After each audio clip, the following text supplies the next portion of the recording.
If you want answers, you will address me as Your Majesty. Some things you will understand, some you will not. In order that you may get my viewpoint, I shall describe myself and correct the false notions people have of me and my place of abode. That is a fine idea, Your Majesty. Start by telling me where you live, then describe your physical appearance. My physical appearance? Why, my dear Mr. Earthbound, I have no physical body. I would be handicapped by such an encumbrance as those in which you earthbound creatures live. I consist of negative energy, and I live in the minds of people who fear me. I also occupy 1/2 of every atom of physical matter and every unit of mental and physical energy. Perhaps you will better understand my nature if I tell you I am the negative portion of the atom. Oh, I see what you are preparing to claim. You are laying the foundation to say that if it were not for you, there would be no world, no stars, no electrons, no atoms, no human beings, nothing. Is that correct? True. Absolutely true. Well, if you only occupy 1/2 of energy and matter, who occupies the other half? The other half is occupied by my opposition. Opposition? What do you mean? The opposition is what you earthbound call God. So you have the universe divided up with God. Is that your claim? Not my claim, but the actual fact. Before this interview is finished, you will understand why my claim is true. You will also understand why it has to be true, or there could be no world such as yours, no earthbound creatures such as you. I am no beast with a forked tongue and a spiked tail. But you do control the minds of 98 out of every 100 people. You said so yourself. Who causes all the misery in this 98% devil-controlled world if you do not? I have not said that I do not cause all the misery of the world. On the other hand, I boast of it. It is my business to represent the negative side of everything, including the thoughts of you earthbound people. How else could I control people? My opposition controls positive thought.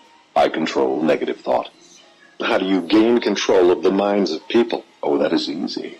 I merely move in and occupy the unused space of the human brain.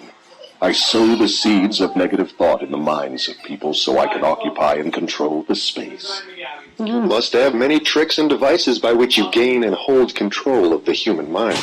To be sure, I employ tricks and devices to control human thought. My devices are clever ones, too. Go ahead and describe your clever tricks, Your Majesty. One of my cleverest devices for mind control is fear. I plant the seed of fear in the minds of people, and as these seeds germinate and grow, through use, I control the space they occupy. The 6 most effective fears are the fear of poverty, criticism, ill health, loss of love, old age, and death. Which of these 6 fears serves you most often, Your Majesty? The first and the last, poverty and death. At one time or another during life, I tighten my grip on all people through one or both of these. I plant these fears in the minds of people so deftly that they believe them to be their own creation. I accomplish this end by making people believe I am standing just beyond the entrance gate of the next life, waiting to claim them after death for eternal punishment. Of course, I cannot punish anyone, except in that person's own mind, through some form of fear. But fear of the thing which does not exist is just as useful to me as fear of that which does exist. All forms of fear extend the space I occupy in the human mind. Your Majesty, will you explain how you gained this control over human beings? The story is too long to be told in a few words. It began over 1,000,000 years ago when the first man began to think. Up to that time, I had control over all mankind, but enemies of mine discovered the power of positive thought, placed it in the minds of men, and then began a battle on my part to remain in control. So far, I have done quite well by myself, having lost only 2% of the people to the opposition. I take it from your answer that men who think are your enemies. Is that right? It is not right, but it is correct. Well, tell me something more about the world in which you live. I live wherever I choose. Time and space do not exist for me. I am a force best described to you as energy. My favorite physical dwelling place, as I have told you, is in the minds of the earthbound. I control a part of the brain space of every human being. The amount of space I occupy in each individual's mind depends upon how little and what sort of thinking that person does. As I have told you, I cannot entirely control any person who thinks. You speak of your opposition. Just what do you mean by that? My opponent controls all the positive forces of the world, such as love, faith, hope, and optimism. My opponent also controls the positive factors of all natural law throughout the universe, the forces which keep the Earth and the planets and all the stars balanced in their courses.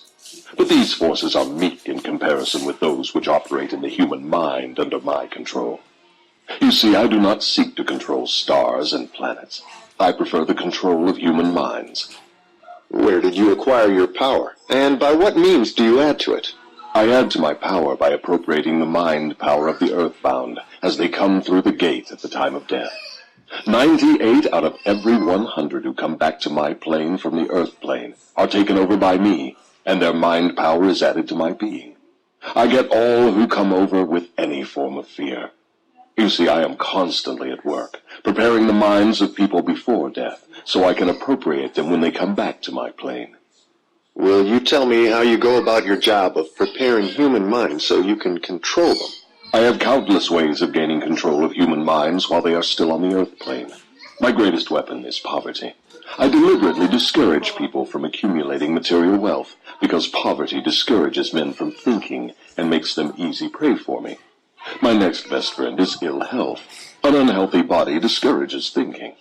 Then I have countless thousands of workers on Earth who aid me in gaining control of human minds. I have these agents placed in every calling. They represent every race and creed, every religion.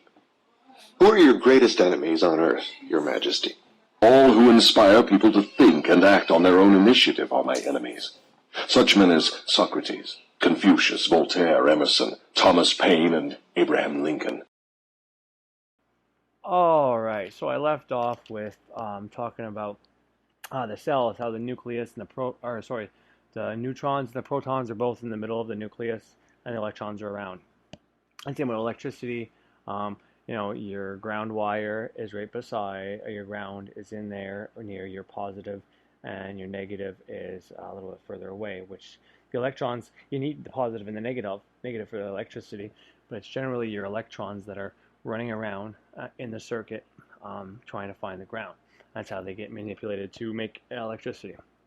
So I was talking about how that corresponds to your body and all that, and to the outwitting the devil, where he says he's half of all negativity and all that. So am I saying that the devil is in all your atoms in your body, and then God is also in all in your body, and then you have the ground wire? Well, that's one way to look at it. I can't tell you if that's right or wrong, but I can tell you that's one friggin' way to look at it, and it's probably, sorry about that, it'll probably well serve you as well. Because if you look at God, and if you know the Bible way, God would be above you, and the devil would be below you, and then your ground, which would be where you are, you'd be that neutron. And that's why in this realm, between the two other realms, you're best off to be depolarized. You're best to be grounded and centered. And from there, you're not going to be too all God or too all Satan, or, for or against one or the other. You'll have an easier time walking through both worlds. Now, that's not right or wrong. It's just a way of looking at this. And that's the concept of magic. You get into magic because you want to change your life, or you want to have power or money or whatever the case is.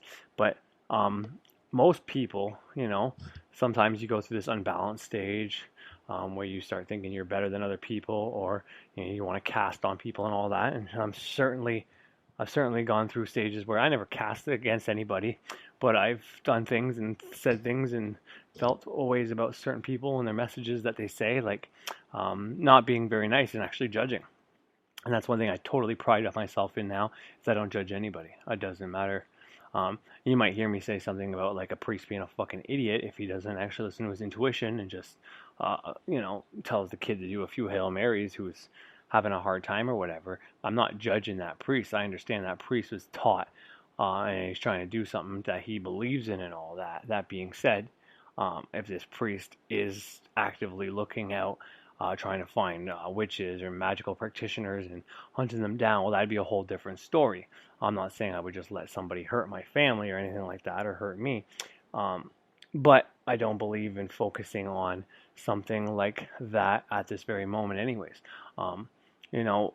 Anxiety, stress is basically something that hasn't happened yet that you're continuously focused on and you're worrying about.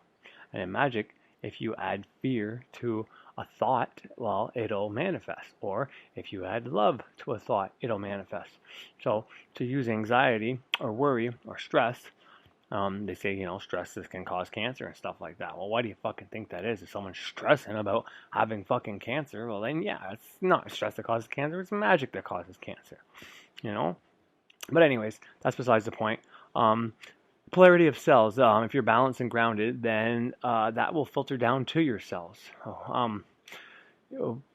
People think that we control our bodies or even own our bodies, and to me, in my opinion, that's not accurate. Yes, this is your body, and yes, no one's allowed to touch it, and you can move your arms, move your legs and all that, but can you tell your blood to keep your body at a perfect 98 degrees Fahrenheit or whatever that would be? I don't know. I think degrees Celsius would be more like 32 or something like that, or 28. I don't really know the difference. I know you got to add 30 and then add 40 or something like that, like double it and then add 30, I think is the rule.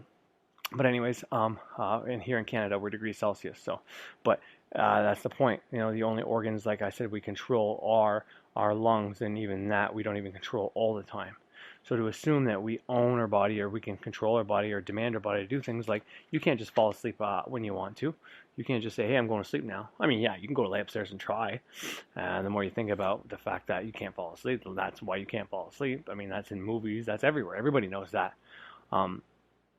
People would like to, skateboard or rollerblade or bike ride or, do this, do that, have this, have that, have better memory, have better reaction time, have better eyesight, not wear glasses. And all these things prove that we don't control or command our body. Because, if you own something, well, won't you be able to take it with you when you leave? I mean, you can own your house. Technically, you don't even own your house unless you have the mortgage paid off and all that. But the point is, when we die, we don't keep these bodies. And if we controlled our bodies and owned our bodies, then why would we let them get destroyed and put things into them that aren't good for them? And why would we get old and wrinkly and die and shit? Anyways, through learning magic and reprogramming your mind, that's how you can do what you want. But again, you have to take out the old program and insert a new program. You have to get into that subconscious mind. But that's how you can affect your cells. That's what happens, right? I mean, depending on what you want, like if you're asking for a raise at your job, you're not necessarily affecting your cells, but maybe you are. If to get that raise at the job, you have to perform better, well, then you're basically telling your cells, part of your body, part of your subconscious mind is going to affect your boss to notice your working skills and to notice you better, right? Because we're all connected. But the other part might make you be able to have more endurance at work if it's a physical job, or have better memory skills, or be faster typer, or whatever it is your job. So in a certain sense, then yes, it's going to affect your cells. It's going to tell your cells all throughout your body what to do. And you want those cells to be balanced, because if you're unbalanced, your cells are unbalanced. As above, so below. Like I said, we if you're in path working, or the tree of life, mercy and severity, Yakin and Boaz, the two pillars of life, right? There's three things there, right? There's your fucking proton, your neutron, and your electron, right? The positive, the negative, and the neutral, right? It's every fucking where. Well, that's throughout your body. That's in your mind. That's your electricity flow. It goes through you. So if you're, negatively polarized or positively polarized, well, what do you think your cells are going to do? And if your cells, the things in your body that, disease come from, from arthritis to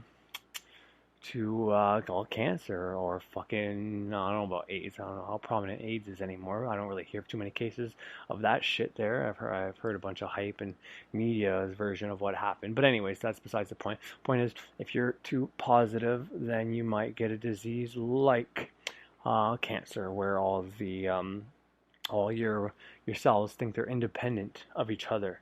Because to you, your cells are your cells, right? Your cells are it's just your cells. You think of it as one thing, even though there's so fucking many of them.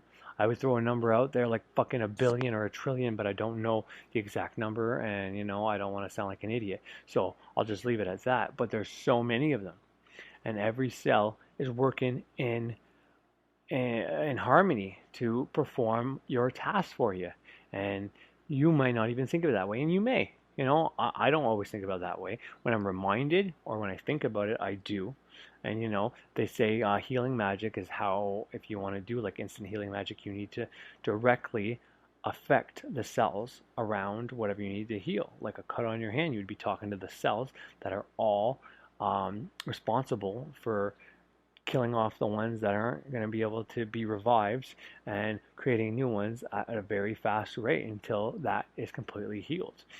They got to affect that directly, which is hard because you can't consciously affect your cells. You have to do it subconsciously. So to be able to have that power, it's a very difficult thing. Sorry, I lost my where I was on my paper. I'm not reading off a paper, but I am looking at my notes. But everything in your body is made up from cells, and everything in your body keeps regenerating new cells. The heart you have right now is not the same heart you had when you were a child. All the cells in your heart, same with your eyes, same with everything, okay? Everything in your body, your skin, your fingernails. Well, your fingernails is a good example because everybody knows you gotta cut your fingernails, but that's how everything is. You just don't see it. Your fingernails, you literally cut your fingernails and they get too long. What started at the top where your cuticle is or whatever that's called, where the skin meets the fingernail, okay? Well, that eventually goes down to the bottom and you cut it off. So the fingernails you have aren't the same from when you were a kid. And that's how your skin works. You keep getting dead skin and it comes off. And people that try to keep reviving the dead skin is how you can get skin cancer or eczema, or I don't know about eczema, but all these different things. And you get wrinkles. I mean, best case scenario, your skin just doesn't look nice. Worst case scenario, you develop something. But everything in your body, your heart, your eyes, it's always remaking new cells. Kills off the old ones and the new ones. And I have already had an episode about this. That's how smart the human body is, or the mind, or the subconscious, whatever controls this. I'm pretty sure it's the subconscious. But whatever controls that production, that cells, because those cells have a consciousness, but that consciousness has to be directed. And it's directed through your subconscious. So your subconscious already knows what to do, but it doesn't know the difference between real and fake. And this is where subliminal programming and different things from the TV can come in and play with that. Because if you're watching things where people are always dying of cancer, well, that must be real. Maybe I'm one of those three, and maybe the cells identify with that or like that or whatever through your subconscious, and if you're the kind of person that, when they get mad says, oh, I wish I fucking died when I was this age, or I wish I never fucking lived to see this age, or something like that. Well, if you say that enough times, it could get in your subconscious, and then your subconscious says, okay, well, but our conscious mind, our conscious buddy there over there doesn't want to live anymore. So let's do something to make that happen. That must be what he wants. You got to understand that anything your body does to you through the subconscious, this is how I look at it anyways. Anything you do, anything you ask for, whether it's something you actually ask for or not, okay, it thinks it's doing you a favor. It thinks it's helping you. Frederick Xavier put it as like this: God doesn't care. It doesn't care. If you're continuously saying, I'm rich, then you're going to get rich. If you're continuously saying, I'm never going to be rich, well, then you're never going to be rich. Technically that's a negative, so it might actually work in your favor. If you keep saying, I'm never rich, I'm never rich, I'm never rich, you got to put emotion into it and all that, but through an affirmation, it doesn't recognize the never and all that. But the point is, whatever you're continuously saying, if you're continuously bitching, pissing, and fucking moaning about your problems and this and that and all this fucking garbage coming out of your fucking mouth, well, that's what you're gonna fucking get. As simple as that. But if you're saying how grateful you are for everything you fucking got, even the shitty circumstances and all that, you're just so fucking grateful that you're alive and you're healthy and you don't have a million fucking problems, or even if you do have a lot of problems, that you don't have the most problems in the entire world, and that you were able to live and have a good life, and you made some wrong decisions, and you understand that that's your fault and it's not God's fault and this and that, well then yeah, you're gonna get some good shit. But God doesn't care, as Freer put it, and I think it's just whoever God, the goddess, all that is, the all, wants to give you whatever you want, but it can only know what you want by what you say. So if you're saying or thinking all these stupid negative things because that's how you were programmed, well, that's what you're going to get, because that's the signal you're putting out. This idea that God knows all, sees all, and is not accurate, because technically we're a part of God, which brings me to my next fucking thing I want to talk about that I think is so important. just like the cells in your body. When Frater talked about that, the Napoleon Dynamite version of the negative consciousness. Sorry, just a fast correction. I said Napoleon Dynamite. I'm fucking stupid. I meant Napoleon Hill. Fucking Napoleon Dynamite. As if I said that. My bad, guys. I meant Napoleon Hill. And then he talked about a different one where it's a crazy cancer consciousness that affects cells and gets cells to group up, and the cells they call it crazy because they think they're independent from the body, and they've reached immortality, and they actually end up dying off because, you can't live without the host, right? And because they create this cancer and it becomes so big, like a tumor, and then it ends up dying because it kills off its host at the same time. That, to me, is a very as above, so below. That would be the so below part of what we are. We are, everybody says we're part of God, right? There's so many different theories as God, took his soul, his essence, his spirit, and that's that divine spark that's in each and every one of us. And that's how God is experiencing this world right now, through us. We are him. And right now, we are so separate from God, or from the divine, from whatever, from nature, from everything, whatever you think is the all right? All is mental to begin with. But anyways, whatever you think we are God's cells, all of us, every human on this earth, probably even the animals, the plants, the tree life, everything. We're just the different cells, The trees could be maybe, the trees in the earth would be like the fucking skin maybe, or the bones, and the animals might be the fucking organs, and we might be the something out the blood, or maybe we'd be more like the organs or whatever. But if you look at it like that, as a fucking huge metaphor, that we're the cells of God, and all the rest of nature is in harmony with God. But us, whatever part, whatever cell structure we are of God, of the all that is, we are this crazy cancer consciousness that thinks we're separate from everybody, from each other. And we kill each other off. And we fight each other. And we don't, we're not connected at all with the all mind. I mean, some of us try to be, some of us kind of are, maybe as much as you possibly can be in this earth that's dominated and trying to keep us not connected to God for whatever reason. But to me, it's a huge, huge metaphor for that. We are the cells of God, which is we all have a small consciousness, and we're all able to do our own thing, just like our cells. They have a small consciousness. And, scientists will probably eventually prove it, but maybe those cells have cells inside of them. It keeps getting bigger and smaller. I think it's maybe in the Kabbalion, says that the universe is super huge above us, just like there's universes in the fucking carpet on the fucking floor, of small little micronism things that think they're it. They don't have any other things to have to worry about until one of us comes and steps on their world, like a comet would come and wipe out the fucking earth. As above, so fucking below. This is how it works. To me, anyways. I don't want to fuck anybody's mind up and shit like that and say that I'm right and you're wrong, because I don't believe in that. I believe in, everybody has their own opinion. But we are the cells of God. We are how he's experiencing this life, and we're so separated from each other that, yeah. And the same thing as we're doing for God, being like the cells of God and creating this dysfunction and this disharmonious place that's happening in our body. Now, if you want to heal your body, if you want to be in alignment and grounded, and you have to be grounded and centered to do any of the healing. You can go see an energy healer and all that, but if you don't believe in that energy healer, is it going to work? No. You can go see a fucking witch, but if that witch tells you what to do, are you going to do it if you don't believe in it? Fuck no. It's not going to work. But if you're healing, you're trying to heal your body, if you try to remain balanced and you do everything that you think is right, and what you're reading, like going out, putting your shoes on, about banishing your negative thoughts, trying to depolarize, stay centered, it's okay to protect your family if things happen, or if you're being disrespected or you're under attack or something like that. Well, yeah, you're not going to be a fucking pussy and just say, no, I'm positive, hit me in the face as much time as you want, just try to knock me out fast so I don't feel it. No, you're going to fucking fight back. But that's only if it's needed. You're not going to go around. Birch said, anarchy doesn't mean no government, it means self-governing. And I believe in that wholeheartedly too. I don't need a cop. This is from him as well. I don't need a cop to tell me what to do. I don't need a heaven or hell concept for me to be a good person. I'm not going to go around hurting people or stealing from other people that are hardworking, that are doing things right. If someone is doing something wrong to somebody, I may step in, but I'm going to try not to do that same wrong thing they're doing to them. If they're have a gun to their face trying to steal their money, well, that'd be like me going up to them, hey, leave these people alone. Give me all your fucking money. You know what I mean? It's not just going to work. It's fighting fire with fire.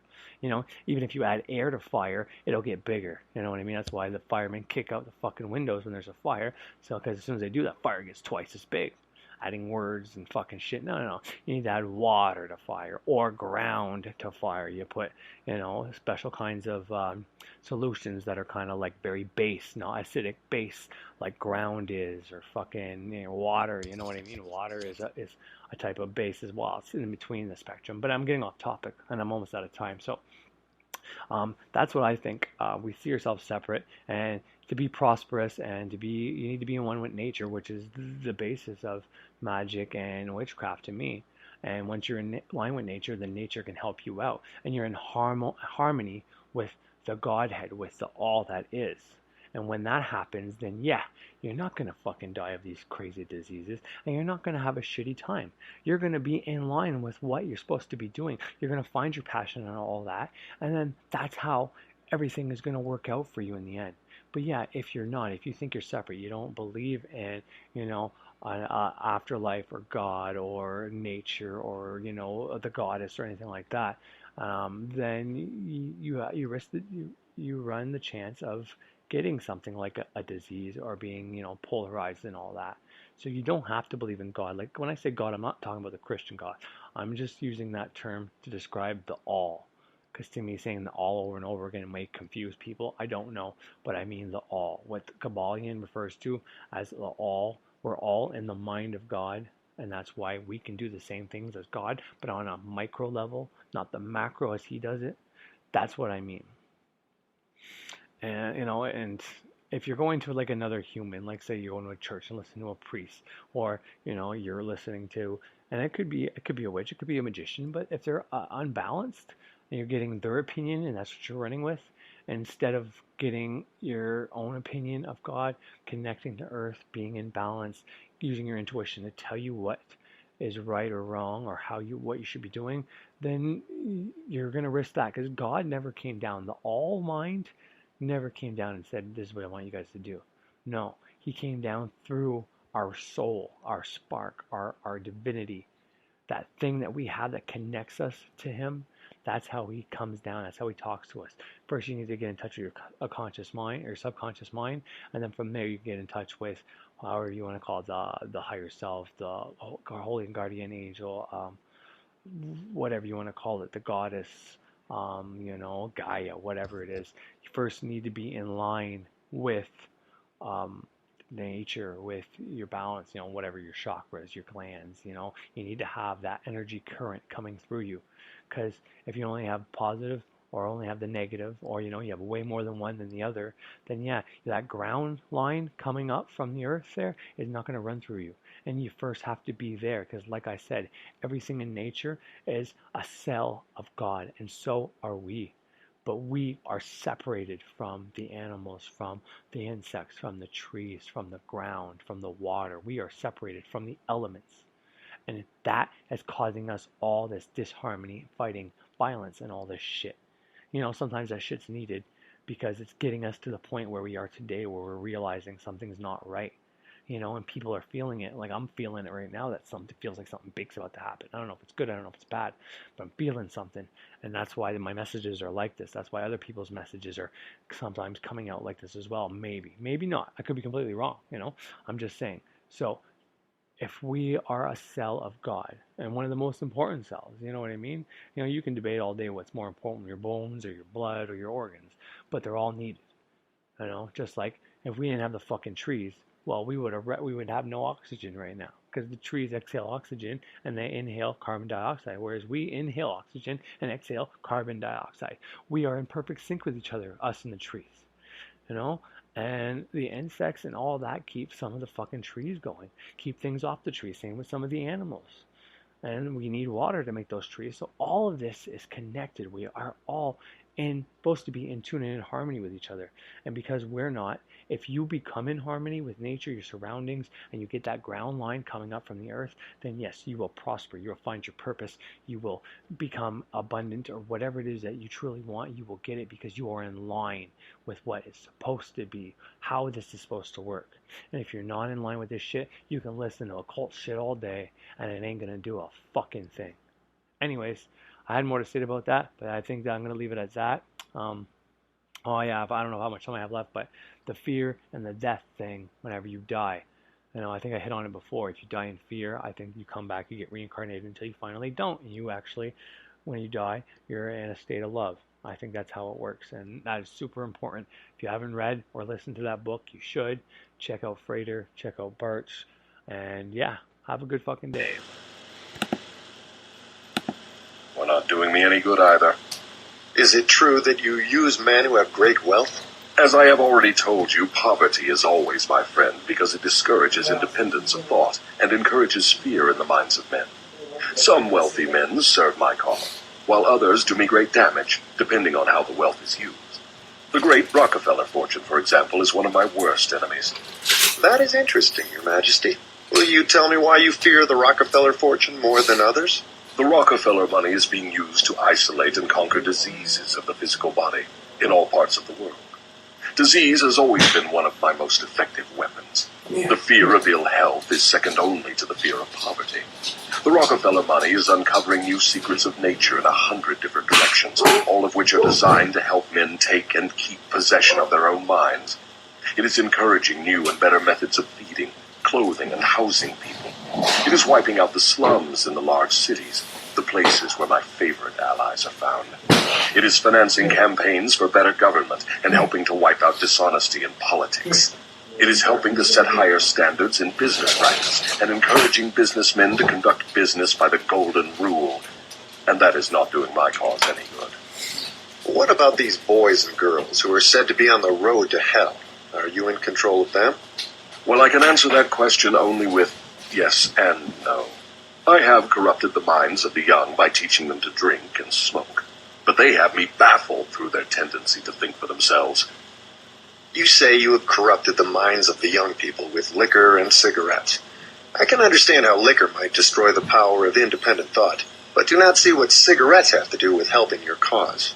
You may not know it, but cigarettes break down the power of persistence. They destroy the power of endurance. They destroy the ability to concentrate. They deaden and undermine the imaginative faculty, and help in other ways to keep people from using their minds most effectively. Do you know I have millions of people, young and old of both sexes, who smoke 2 packages of cigarettes a day? That means I have millions of people who are gradually destroying their power of resistance. One day I shall add to their habit of cigarette smoking other thought-destroying habits, until I shall have gained control of their minds. Habits come in pairs, triplets and quadruplets. Any habit which weakens one's willpower invites a flock of its relatives to move in and take possession of the mind. The cigarette habit not only lowers the power of resistance and discourages persistence, but it invites looseness in other human relationships. I never thought that cigarettes were a tool of destruction, Your Majesty, but your explanation throws a different light on the subject. How many converts to the habit do you now claim? I am proud of my record. Millions are now victims, and the number is increasing daily. Soon I shall have most of the world indulging in the habit. In thousands of families, I now have followers of the habit, including every member of the family. Very young boys and girls are beginning to take up the habit. They are learning how to smoke by observing their parents and older brothers and sisters. Which do you consider to be your greater tool for gaining control of human minds? Cigarettes or liquor? Without hesitation, I would say cigarettes. Once I get a young person to join my 2-package-a-day club, I have no trouble in inducing that person to take on the habit of liquor, overindulgence of sex, and all other related habits which destroy independence of thought and action. Your Majesty, when I began this interview, I had you all wrong. I thought you were a fraud and a fake, but I see now that you are quite real and very powerful. Your apology is accepted, but you need not have bothered. Millions of people have questioned my power, and I got most of them at the gate as they came over.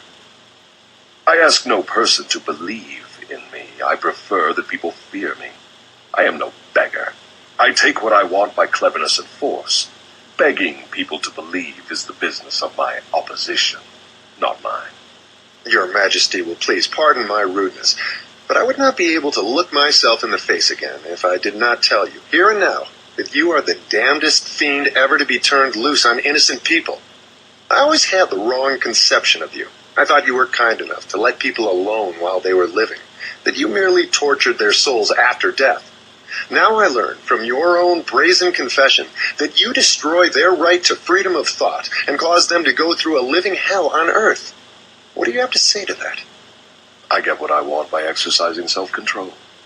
It is not so good for my own business, but I suggest you emulate me instead of criticizing me. You call yourself a thinker, and you are. Otherwise, you would never have forced this interview on me.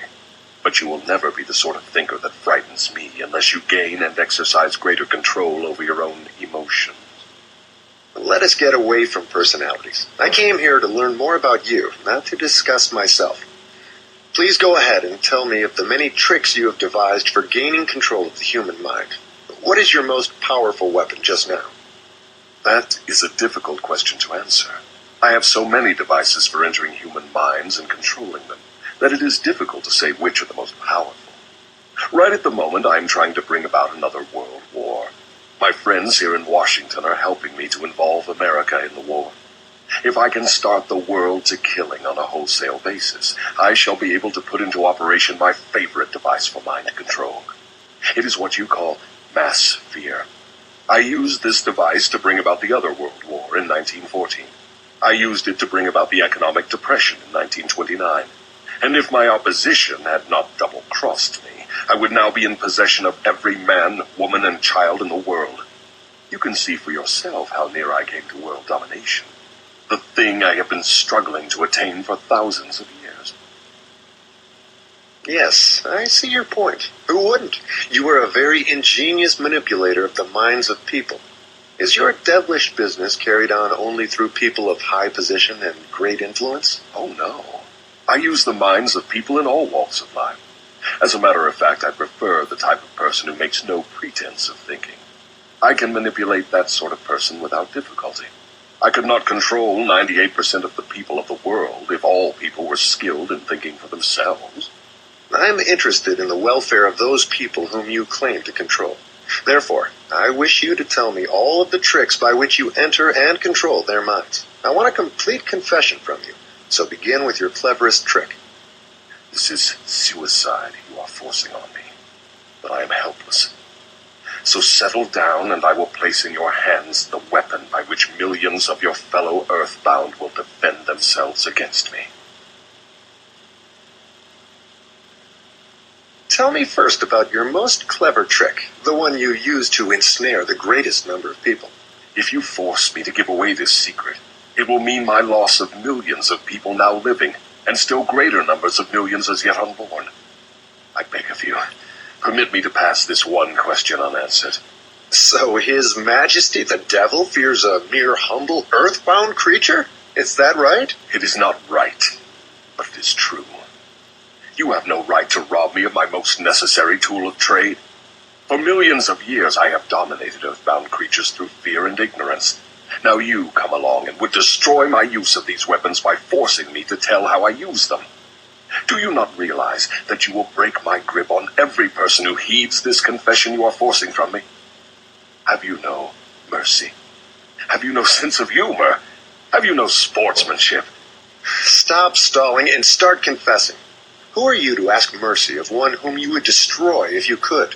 Who are you to talk of sportsmanship and a sense of humor? You, who by your own confession have set up a living hell on earth, where you punish innocent people through their fears and ignorance. As for minding my own business, that is just what I'm doing when I force you to tell how you control people through their own minds. My business, if it can be called a business, is helping to unlock the doors of the self-made prisons in which men and women are confined because of the fears you have planted in their minds. My greatest weapon over human beings consists of two secret principles by which I gain control of their minds. I will speak first of the principle of habit, through which I silently enter the minds of people. By operating through this principle, I establish, I wish I could avoid using this word, the habit of drifting. When a person begins to drift on any subject, he is headed straight toward the gates of what you earthbound call hell. Describe all the ways in which you induce people to drift. Define the word and tell us exactly what you mean by it. I can best define the word drift by saying that people who think for themselves never drift, while those who do little or no thinking for themselves are drifters. A drifter is one who permits himself to be influenced and controlled by circumstances outside of his own mind. He would rather let me occupy his mind and do his thinking than go to the trouble of thinking for himself. A drifter is one who accepts whatever life throws in his way without making a protest or putting up a fight. He doesn't know what he wants from life and spends all of his time getting just that. A drifter has lots of opinions, but they are not his own. Most of them are supplied by me. A drifter is one who is too lazy mentally to use his own brain. That is the reason I can take control of people's thinking and plant my own ideas in their minds. I think I understand what a drifter is. Tell me the exact habits of people by which you induce them to drift through life. Start by telling me when and how you first gain control of a person's mind. My control over the mind of a human being is obtained while the person is young. Sometimes I lay the foundation for my control of a mind before the owner of it is born, by manipulating the minds of that person's parents. Sometimes I go further back than this and prepare people for my control through what you earthbound call physical heredity. You see, therefore, I have two approaches to the mind of a person. Yes. Go on, and describe these two doors by which you enter and control the minds of human beings. As I have stated, I help to bring people into your world with weak brains by giving to them before birth as many as possible of the weaknesses of their ancestors. You call this principle physical heredity. After people are born, I make use of what you earthbound call environment as a means of controlling them.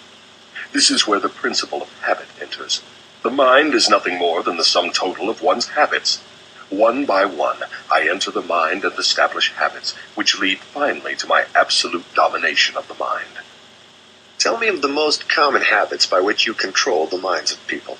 That is one of my cleverest tricks. I enter the minds of people through thoughts which they believe to be their own. Those most useful to me are fear, superstition, avarice, greed, lust, revenge, anger, vanity, and plain laziness. Through one or more of these, I can enter any mind, at any age. But I get my best results when I take charge of a mind while it is young, before its owner has learned how to close any of these 9 doors. Then I can set up habits which keep the doors ajar forever. I'm catching on to your methods. Now, let us go back to the habit of drifting. Tell us all about that habit, since you say it is your cleverest trick in controlling the minds of people. As I said before, I start people drifting during their youth. I induce them to drift through school without knowing what occupation they wish to follow in life. Here I catch the majority of people. Habits are related. Drift in one direction and soon you will be drifting in all directions. I also use environmental habits to give me a definite grip on my victims. I see. You make it your business to train children in the habit of drifting by inducing them to go through school without aim or purpose. Now, tell me of some of your other tricks with which you cause people to become drifters. Well, my second best trick in developing the habit of drifting is one that I put into operation with the aid of parents and public school teachers and religious instructors. I warn you not to force me to mention this trick. Do not disclose this trick. If you do so, you will be hated by my coworkers who help me use this trick. If you publish this confession in book form, your book will be barred from the public schools. It will be blacklisted by most of the religious leaders. It will be hidden from children by many parents. The newspapers will not dare to give reviews of your book. Millions of people will hate you for writing the book. In fact, no one will like you or your book except those who think, and you know how very few there are of this sort. My advice to you is to let me skip the description of my second best trick. So, for my own good, you wish to withhold the description of your second best trick. No one will like my book except those who think, eh? Very well, go ahead and answer. You'll regret this, Mr. Earthbound, but the joke is on you. By this mistake of yours, you will divert attention from me to yourself.